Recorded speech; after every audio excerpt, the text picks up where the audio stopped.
Hey everybody, it's Book of Katherine. I hope you're doing well. So anyway, I just wanted to give you a quick update on the health since I posted my new physical therapy and my foot and my turn-in exercises. So it's been a number of days. It's been almost a week, and I hope that you heard. Well, I don't think you could avoid it. It really hurt my head to do those exercises. I had also been drawing the squares and the circles. I overdid it. I just want to let you know, if any of you guys have to do those exercises, they're very, very important exercises to do. I know that as a dance instructor, I'll explain it to you. I overdid it, and I know some people gave some feedback. They're like, I can't do that, and I can't do that. And I was like, you need to do it. And let me explain to you why. Like, if you can't do it, it's really important to do it. And I know that you wouldn't want to do it because I was like screaming in pain. I overdid it. I was like staring into space for the next couple days. I didn't sleep after my first physical therapy appointment. I was awake all night. I had another sleepless night this weekend over on Saturday. And what I did is I really taxed, because it's my first week of doing OT and physical therapy. I overdid it. Like, I overdid my head. I did my drawing exercises. I tried sketching. I did my foot, and I did my thing. And I'm just learning how to do all these exercises. And I'm so excited about reversing this thing that's been going on in my head. And for example, like, let me give you a good example. Like, at the beginning of my channel, some big companies were starting to take my stuff. Like, they were taking some of my insider movie things and starting to use it for their playlists on some of their major channels, right? And I was like, or my ideas and using major channels. And I said at the beginning of my channel, I was like, don't do that. Like, I have friends, they'll come for you. Like, don't do it or whatever. And then later on, like about 6 to 8 months later, like the next year, I was like, take my stuff. Like, please just take my stuff. Like, just take my stuff and share it. Do whatever you want with it. Please, like, take my research, take my ideas, go for it. If you want it, take it. And what had happened, I understand that now, is that I had been losing. Like, at the beginning, I could do all these edits. I had all this fine motor control, and I could do all these edits on my computer and handle all these finer motor things. And I was getting better in some ways. I was getting better in some ways. I was being able to talk. My speech was getting better. My mind was getting better. My research was getting better. But my finer motor controls, my ability to do my projects, like I can't do my job anymore, like my contract, like I had to let my contract go. My finer motor control things, that was deteriorating, like designing my graphic design. I was like, I can't do this anymore. All those finer motor control things of editing, the things that take like serious fine motor controls, it was really hurting my head. And the memory that it took to remember everything that I've done, I would forget all of it. And I was just like, I'm forgetting everything that I've done. Just take it and go with it. Like, take what I've done and take it and take it, because I can't remember. I can't remember what I've done. Please take it and share it. I can't remember it. I can't edit. I can't think anymore. These are the things, these exercises are what's going to rebuild that. And I got so excited that I was like, I can stop all that. I can stop all this other deterioration that's happening and reverse it, that I overdid it. And I didn't know because I'm just beginning. Does that make sense? And so when I went to the point, when I took my foot and I try to press it, you can hear me screaming. And that's why I tape these things. When I watched the tape, I was like, what am I doing? You can hear me screaming on the tape as I point my foot. I'm screaming on the tape. When you watch the tape, I'm like, what the heck am I doing? I'm screaming. What am I doing? I sound like I'm torturing myself.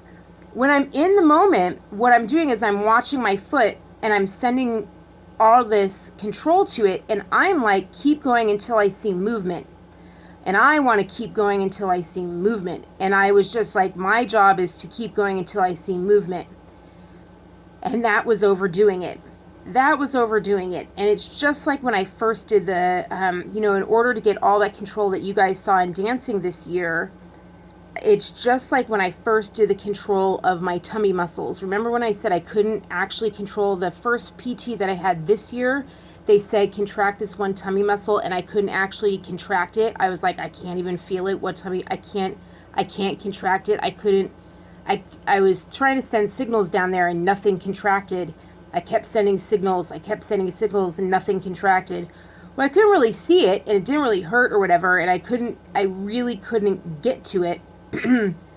But what I would do is I just keep sending it, and then it didn't hurt when I finally got to it. Not like getting to the foot does. And I think the reason why that is because getting to the tummy is such a shorter distance.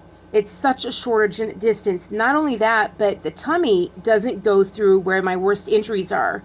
To get to my toes, I have to go through the worst spine injuries, the worst through my hips, through my lower sacrum, and I have to get all the way through down to the furthest end. I'm going to actual toes.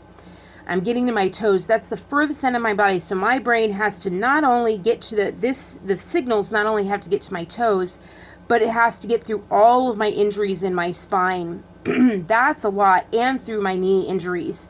So I'm dealing with, I'm going with the hardest things. And the reason why it's so important to do it for those of you guys who are struggling and I don't want to do it. As a dance instructor, here's the reason why it's so important.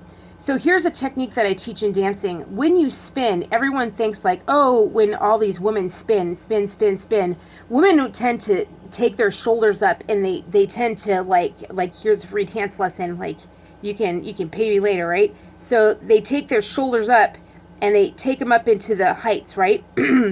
And that's how they think they're stabilizing themselves. They go up, up, up, and they think they're stabilizing themselves. And that's not actually how you get stable. The way you get stable is you drop your shoulders into the ground and then you spread your toes.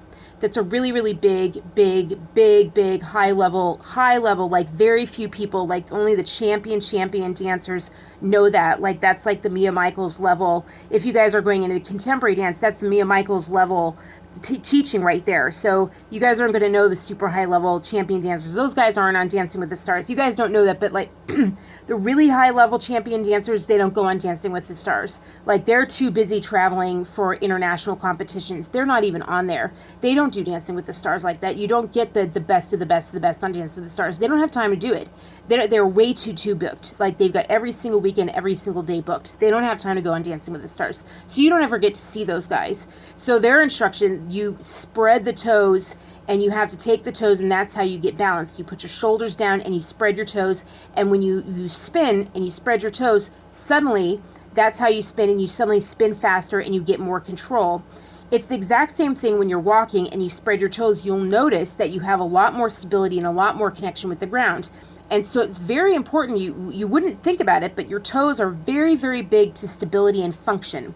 Your toes are everything, which is why I say that this is big for my falls. Because when you fall, that's it. I'm back at square one.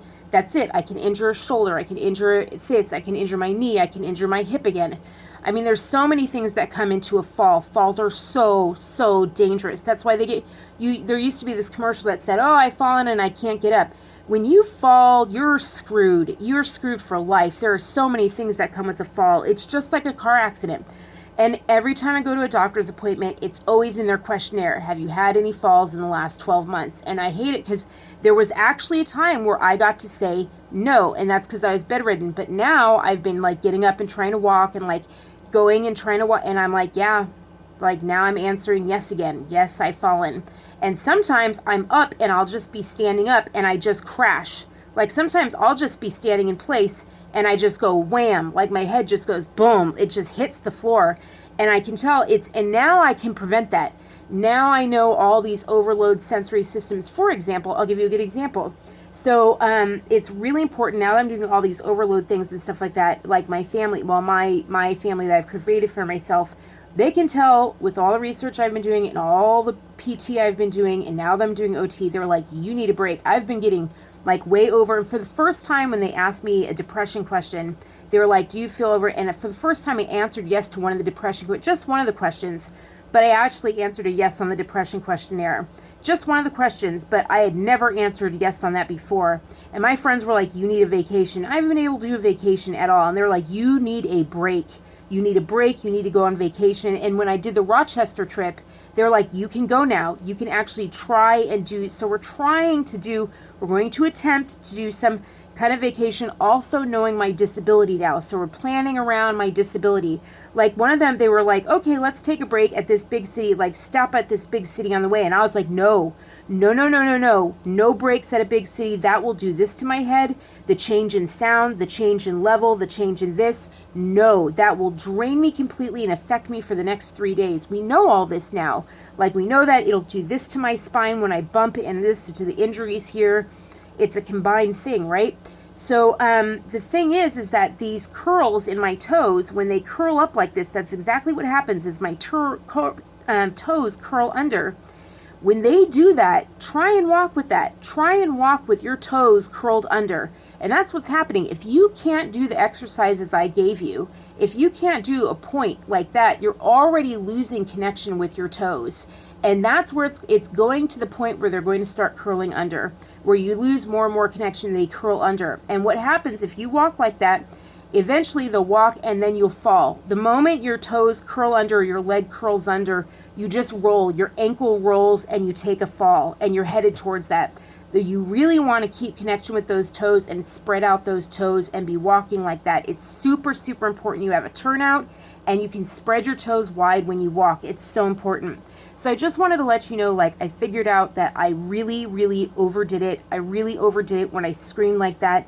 I also overdid it when I did the knees at the same time. I overdid it with the circle and the square. It really, like today when I did the planning for the vacation, like yesterday I knew they'd like try to bring it up and it's planning in the future. I had a very bad day yesterday. I didn't sleep all night because I had done so much PT and OT.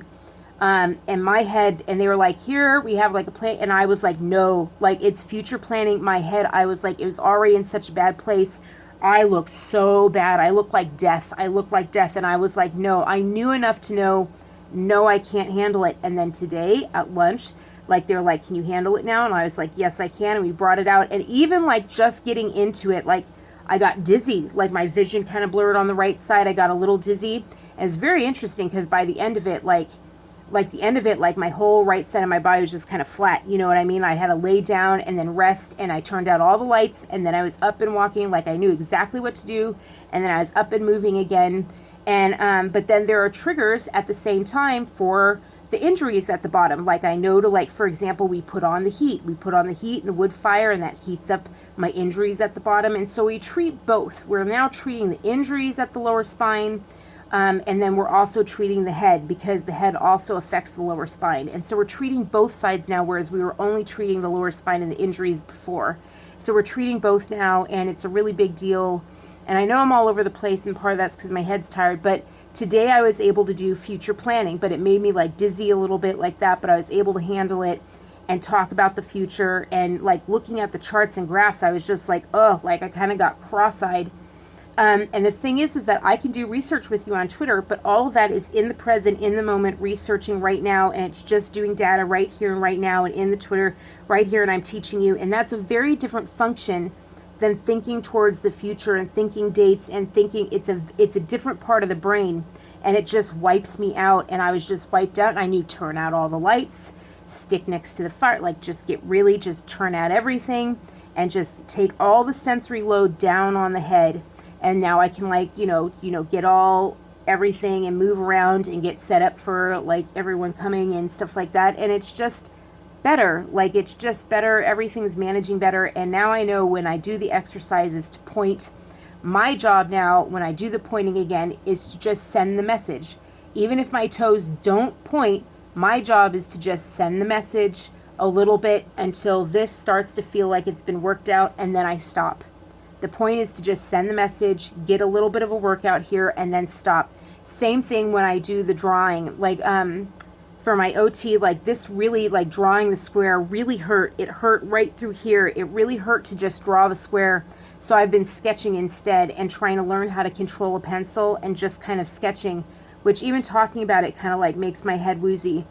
But I mean, in a way, I'm learning how bad I am. I mean, that may scare you guys to learn how bad I am. Like I know I'm going to freak out my physical therapist when they come back. I know I'm going to freak out my OT. They're going to freak out because they want to come like all these times a week. And I'm just like, yeah, my sleep was fine. I was sleeping this many hours a week. And, you gave me this many exercises. I completed maybe maybe a third of what you gave me, and I ended up having no sleep twice a week. That's how bad I am. I am that disintegrated. But I still see it, I still see it as, it's always like that. It's like 2 steps forward and then 1 step, we find out how bad I am. But the thing is that, at least we know, and what I know, it's kind of like when I saw that Dr. Phil episode and I shared it with you. Do you remember the guy, if you were on my Twitter feed, they showed a brain scan and he had this lesion and he had this big gap a few years ago in his head. And then it showed his scan recently and the gap had like shrunken up. And they were like, it shows that our brain heals. It shows that our brain heals. And I pay attention to Dr. Phil. There's a lot about Dr. Phil that pisses me off now. Like a lot of it's manipulation that pisses me off now. And yet inside of it, there's some really, really good things. For example, one Dr. Phil thing that was really huge that I found. I should probably do a separate video on it. I'll do a separate video on that.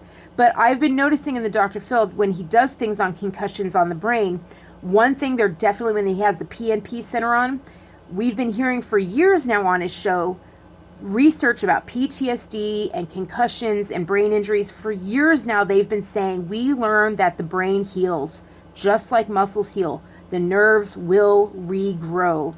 So just as my muscles are regrowing from atrophy, my brain, I know it's repairing itself. Like we're watching it and the nerves are reconnecting and repairing themselves. So to me, I'm just like, I'm not going backwards anymore. I know I'm repairing. So yeah, I may be really bad, but I know I'm going to get stuff back. Like I've already seen it in my sketches. I've already seen it in my sketching. Like I'm able to hold the pencil just slightly better. I'm able, as I send my head what I want to draw, slowly but surely, my desired outcome on the page, ever so slowly but surely, just on the circle alone. From the first day, I couldn't draw from the first day, I couldn't do the line. I can draw the line now, like back and forth, I can do a line. Things like that, like within a week, I could do a line. Within days, I could do the line. But it was a huge load on my head, couldn't sleep, things like that. And so I know to go slower now. But it proves that the brain can heal. And I just need to take it easier, if that makes sense. So I'm not pushing so far that I scream. And I'm just learning to take it way, way back. And I learned the same thing when I did PT with the atrophy. I learned, she gave me like 10 twice a day with your heel, lift up your heel, 10 twice a day, and we had to keep lowering it and lowering it and lowering it. I think I talked to you guys about that. Like I couldn't do the heel lift 10 twice a day at all. I couldn't even get close. And she was finally like, just try and lift your heel at all. And I swear to goodness gracious, it was like I got my heel up like once, twice a day in the beginning. And then like maybe again, and it was that slow, just getting the heel to go up at all. It was just that slow, and then a little bit more. And a lot of it was just trying to get outside with Lila, like trying to do a walk and then lift my heel. And we had to adjust it a lot. Like when I really took off was when I stopped laying down on the ground and lifting the heel and did it instead where I stood up, held onto a bar, and then lifted the heel. Then I jumped forward. Then I could do more when we start adjusting it. And so maybe I just need to adjust more and find like I'll talk to the PT and the OT about adjusting more. For example, like drawing seems to have really wore me out, but sketching seems to wear me out less, like sketching and trying to control the pencil. And I mean, I don't sketch anything like complicated like I did in the beginning, and it wiped me out. I had a sleepless night when I did that. And so instead, I just did like shading across the page, like a curved hill. And I just tried shading it like darker on one quarter and lighter on the other. And all I did was try to control the shading. Very, very simple, just with the pencil, just basic shade. Just try to control the pencil at all. Just try to hold the pencil and try to send it somewhere like I want it to go. But I already know, like, okay, my brain's healing. My brain's healing from pointing it that way. And then in between, when my head's doing okay, I do all these bridges and stuff to make sure this control that we got in the core muscles and all these injuries and stuff like that, that they stay healed. Like I'm still doing all the, like stuff like this with my legs. I can't do it, but the bends, I don't want to see, I'm going to start stuttering. But the knees, like I do the bicycles with the knees and things like that. Like I do bicycles with the knees and then I try to lift my butt up. But I can't do it very often, but I just want to make sure that I still have things from I'm a Bee. I'm like, make sure that I have that muscle control in my tummy. I don't want to lose it again. Like, I'm like, I just got it. I don't want to lose it. My friends are like, my main trainer, she's like, you're not going to lose it. You have it again. You're not going to lose it. And I'm just kind of like, I really don't.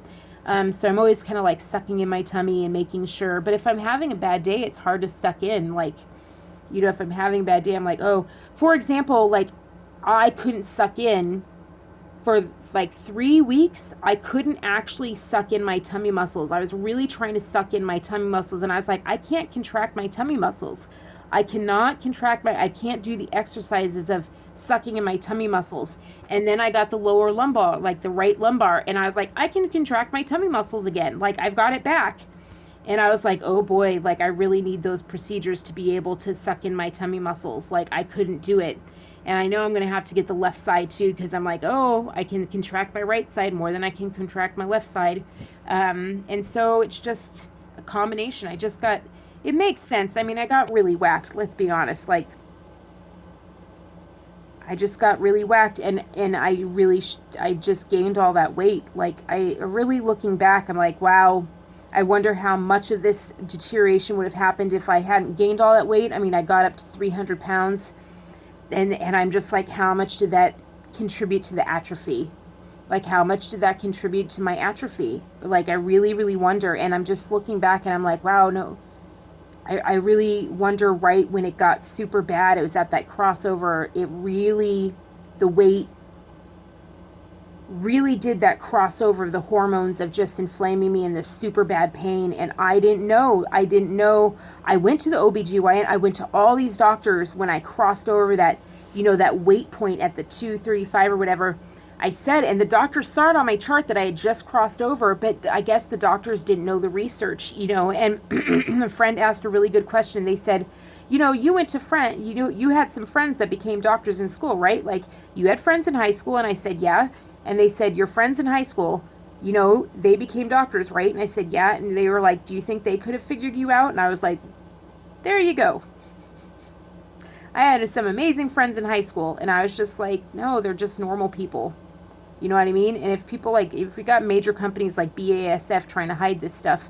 So like, this is the example, like, the thing on the Dr. Phil show, I might as well tell you.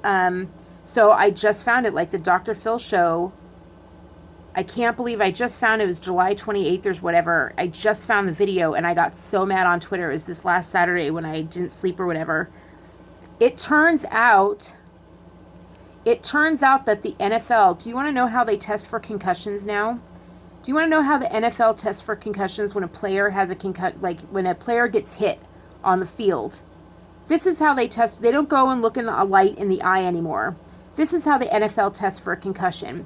They take the player off the field into like the locker room and they sit them down and they do fine brain, exactly what I've taught. They do fine speech. They do fine cognitive tests. They ask them to count 1, 2, 3, the things that are hard for me to do. Like I've had to change the controls. Remember I said I have to change the light that I use the most to number 1 because it's hard for me to get to number 2. It's harder for my head to get to number 2.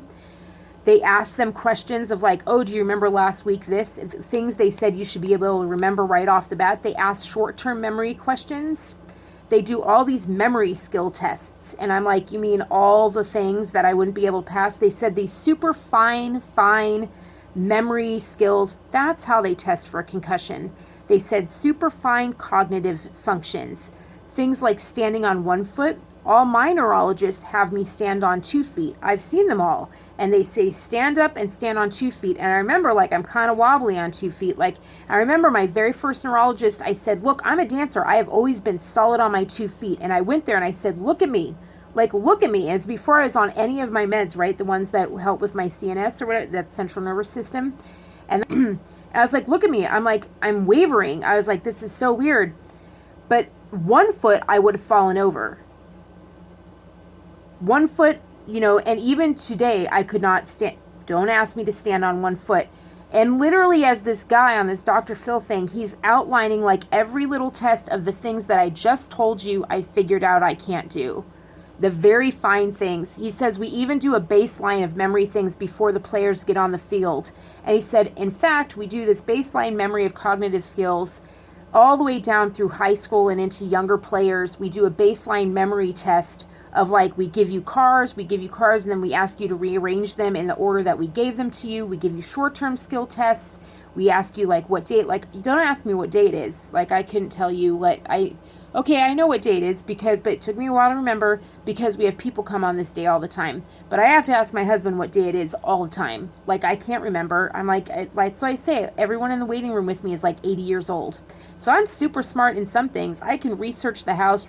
Like today I just figured out that, finally Agenda 21, I was like, that's right, it's a socialist regime. But the people at the top is not a government. The people at the top are companies. It's transnational companies who are at the top. The Soviet bloc, it was humans at the top. It was the government at the top in the Soviet bloc. The KGB were the leaders, right? In China, it's the CCP at the top. Not with the United Nations. With the United Nations, it's companies who are at the top. It's BASF, right? It's those transnational companies who are at the top. It's Anheuser-Busch who are at the top. Those are the companies who are the top. Those stockholders, the Giving Pledge, all of those people, Amancio Ortega, those people, when you see them all holding hands at like the Paris Climate Accord, all of those oil barons, those are the companies, all those companies, those cartels, those companies, just like in Hitler's day, BMW and everything, those companies are the head of the socialist regime at the UN. So those are the companies that they're head. It's not an actual government system. It's an actual company that's running the socialist system. They're the block. It's a actual, like a Wall Street block. It's like a bank.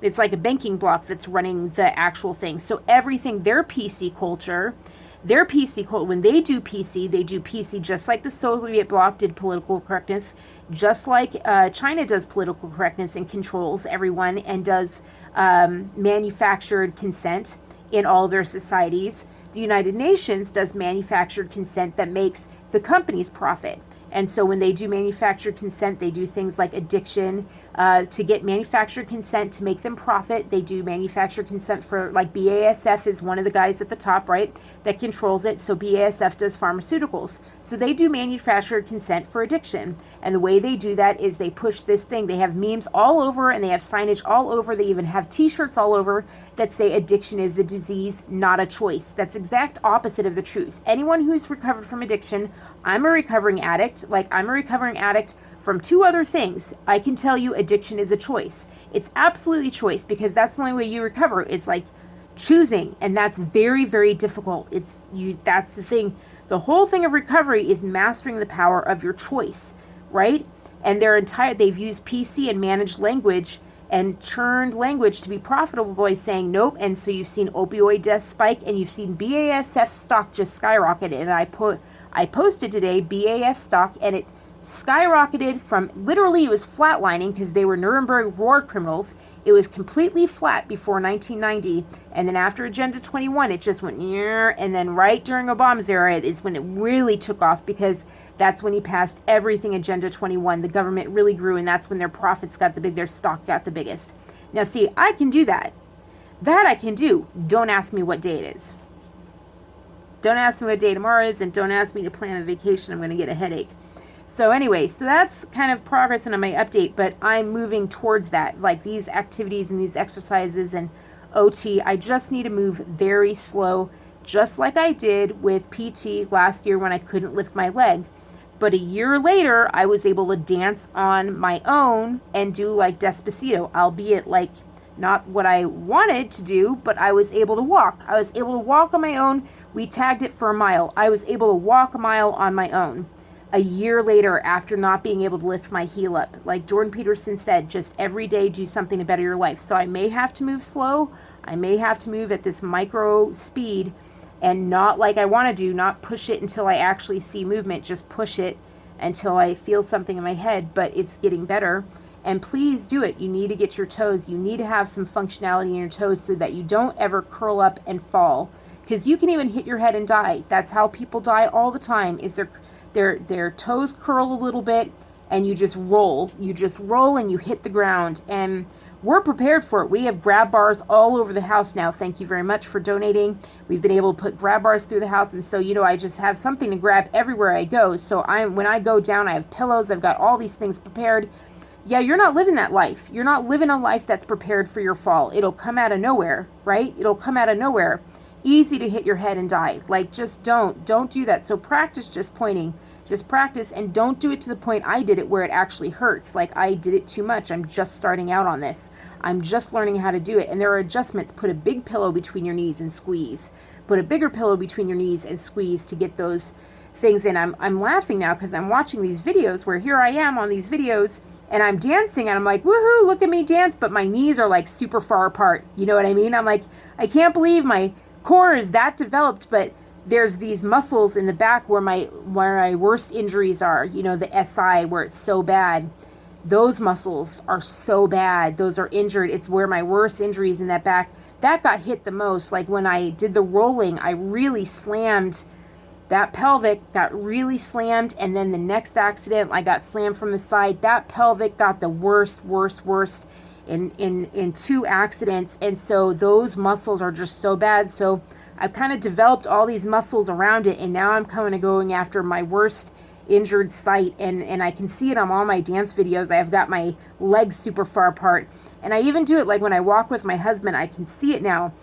When I walk with my husband, and you can see it on my videos. Remember on my videos, I think it was like Freedom Walk 2, and I said, see, as I'm walking, I said I'm getting more and more pain, and I said I start to walk like this, like I'm on a hanger.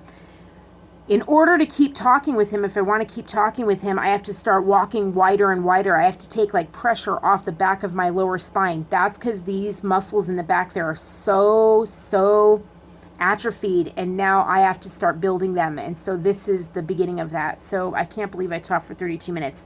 All right, I love you guys so much. I need to go rest. And yeah, I hope that helps somewhat, and I hope you guys keep working on it and don't stop. And thanks for sticking with me on this journey. And I wish I could do all these dancing videos for you, but I mean, my channel just keeps changing because I'm not a sponsored channel. Because this is my actual life.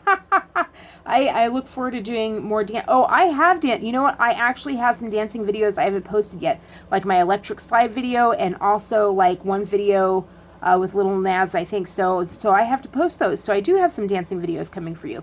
Okay, I love you guys so much. Mwah! I'll talk to you later, and donate down below and subscribe down below so you can stay on contact, because I'm not able to do all that channel stuff where I'm posting it on the top of my channel and things like that. I think I still have Halloween stuff up or whatever. So, just subscribe down below so it always comes up on your feed. Hopefully it's coming up on your feed.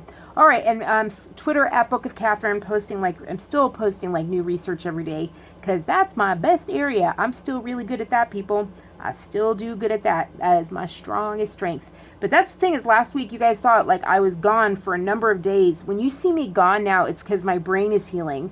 Like, that's the thing, is that I'm like, oh, I can still move my legs, but now my brain is healing. Before, when I was doing all this workout on the bottom, I was like, oh, my body's worked out. And I was like, oh, I'm tweeting like mad because my body was worked out. It's totally reversed now. Like, now I'm like, oh, I can do all these leg lifts. This is great. But my brain is just staring at the ceiling like, I'm like, I can't read. I can't watch anything. I can't tweet. And I'm like, what's going on? And then I watched the video when I posted it, and I was like, oh, I think I overdid. I was like, I think I may have overdone it. So I just ordered a journal. So thank you. Your donations are so making this possible. I ordered a journal to like make a note of exactly what I'm doing every day, since there's so many therapies now. Since now it's PT and OT and different types of OT, like sketching and pointing the foot and drawing. There's so many different types.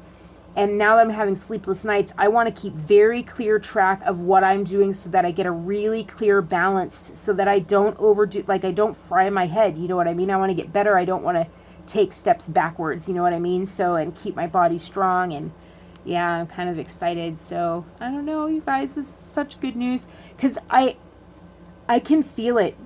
I can feel it. I can feel there's like this stability in the back of my head that wasn't there before. There used to be this like out of control tiredness, weakness, and I always kind of felt like I wanted to cry because I felt like this disease, I felt like there was like a disease that had me, and I was just like victim to it, and I was writing the disease. Like the disease just had me, and I was just trying to survive within the disease.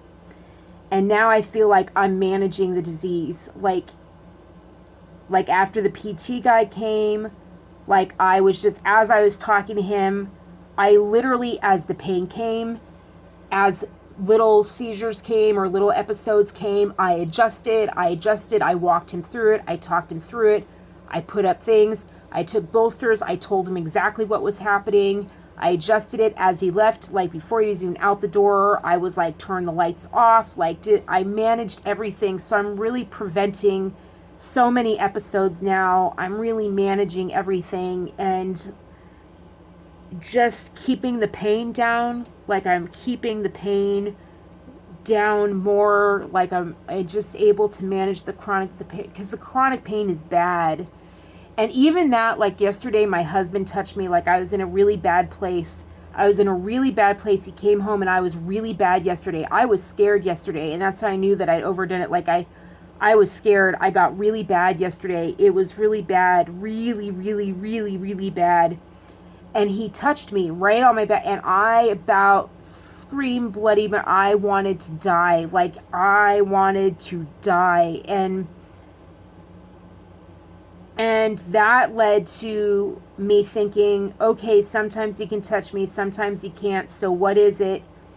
And being like, okay, when the pain is the worst, I'm actually contracted like this. Like, how can he tell when it's okay to touch me, and how can he tell when it's okay not to?